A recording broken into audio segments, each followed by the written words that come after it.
Welcome into Four Verts. My name is Harrison Graham. We are on the eve of Championship Sunday as the Philadelphia Eagles are set to host the Washington Commanders, while the Buffalo Bills travel to the Kansas City Chiefs to try and knock down the two-time defending champion. We're going to have full preview and predictions for both those games coming up here on today's show. But before we dive into that, we're going to have instant reaction tomorrow. Probably just one big video after the AFC Championship game, but depending on how the first game goes, maybe a video for that game and then a video after the second game. We'll have to wait and see. And then, of course, for the next couple of weeks, we'll have Super Bowl 59 coverage.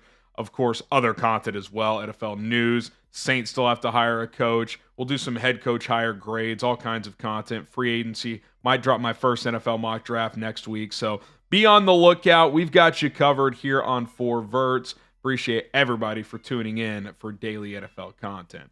Okay, the NFC Championship Game kicks us off tomorrow as the Eagles are 6-point favorites at Lincoln Financial Field.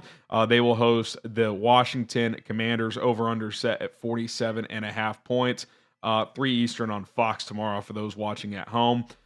You know, this is a pretty interesting game for a lot of reasons, a lot of different angles, right? Eagles clearly have more talent.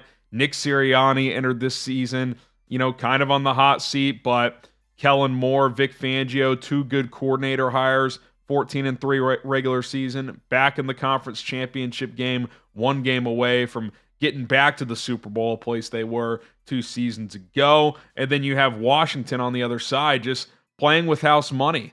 Jayden Daniels has a chance to become the first rookie quarterback to ever make the Super Bowl, at least as a starter. I'd have to check for backups, but for a starter, Dan Quinn first year, new ownership in Josh Harris. Obviously it's a division rival game, a rival that a rivalry that you feel like could gain some steam for years to come. And you talk about pressure leading up to these games. We always talk about who's under more pressure. Look, both teams have pressure. This whole idea that the Commanders have nothing to lose. Do they have less to lose than Philly? Yeah, I mean, that rookie quarterback, first-year head coach, tons of cap space, plenty of opportunity to get better and get back. Yes, but you don't know what's going to happen. You don't know if you're going to get back. But it is clear that compared to the Eagles, Nick Sirianni, Jalen Hurts, 2 individuals who are under a tremendous amount of pressure. Now, Sirianni has cleared if he loses in the wild card round, could they still fire him? Like, no, they're not firing Sirianni after a 14-3 season and a trip to the NFC Championship game, even if they lose this game.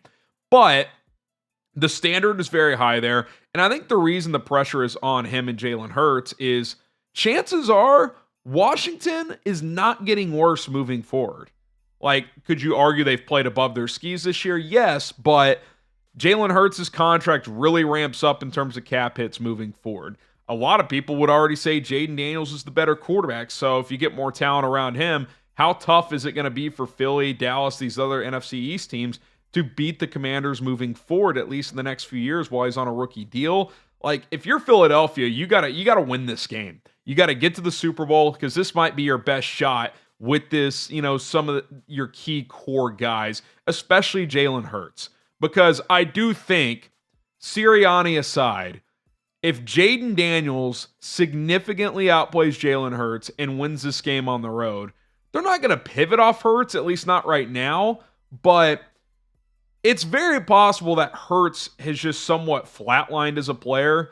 We know that they have to run him for him to be successful. Obviously, Jayden runs too, but I think at least right now, conventional wisdom would say you would trust Jayden Daniels in a clear throwing situation to drive a team down to go win the game.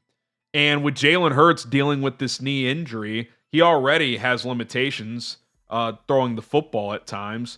This is going to be a tough task. I know Philly's a 6-point favorite. I think the big reason for that is the trenches. Eagles' offensive line and defensive line are dominant.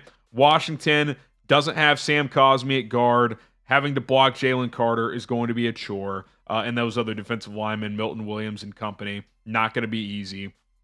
And obviously Saquon Barkley.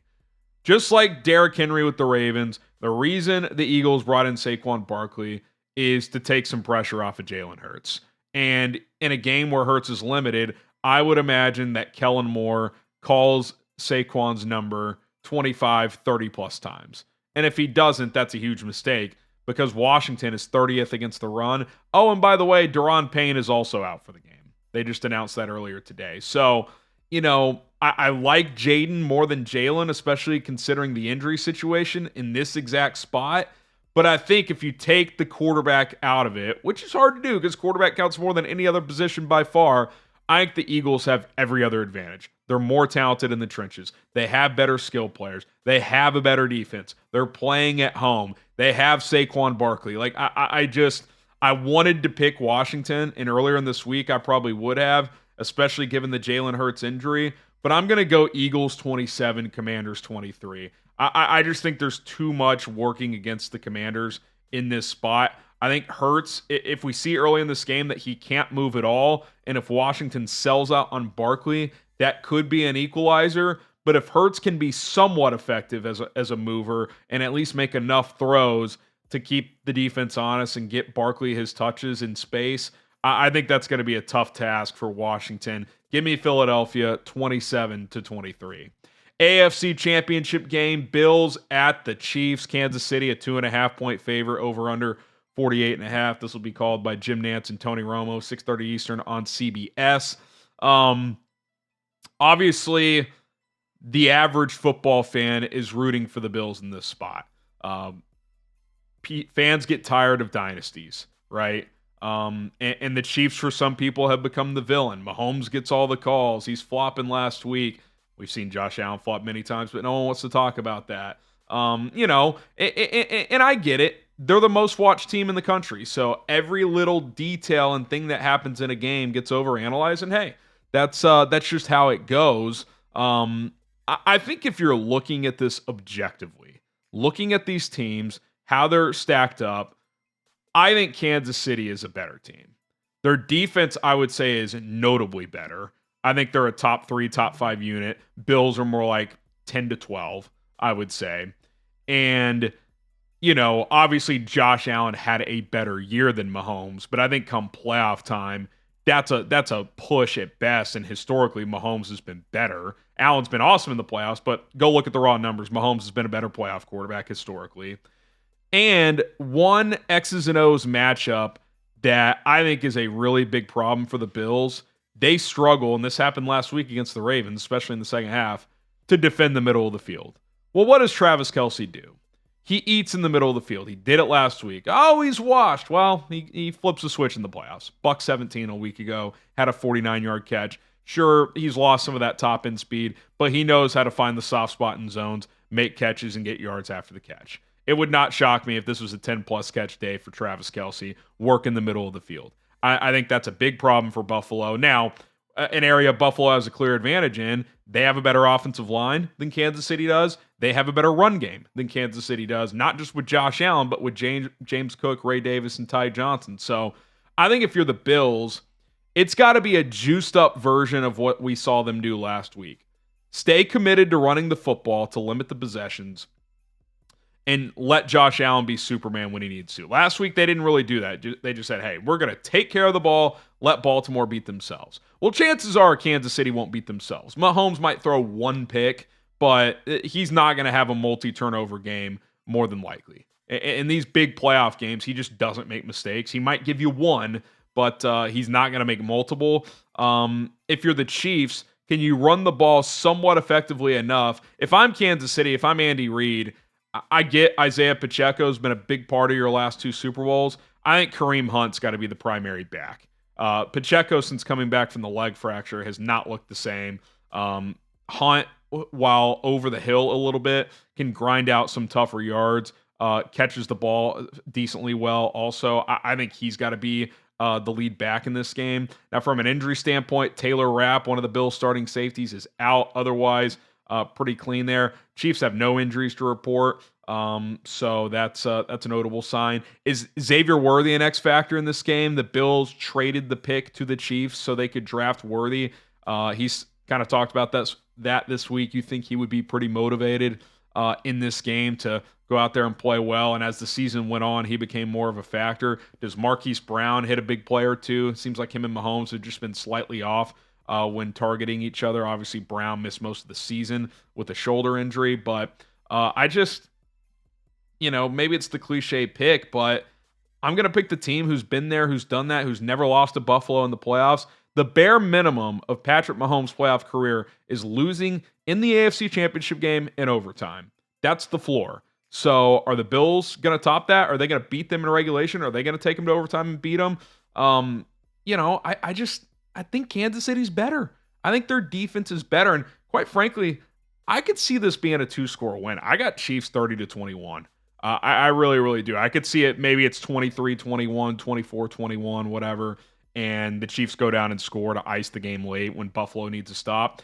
Watching that game last week against the Baltimore Ravens, and maybe you guys agree, maybe you don't. I think it was pretty clear in the second half that Baltimore was the better team. They just ran out of time and made too many mistakes in the first half. And then that Andrews fumble, forget the drop 2-point conversion, the fumble just completely sucked the energy out of Baltimore.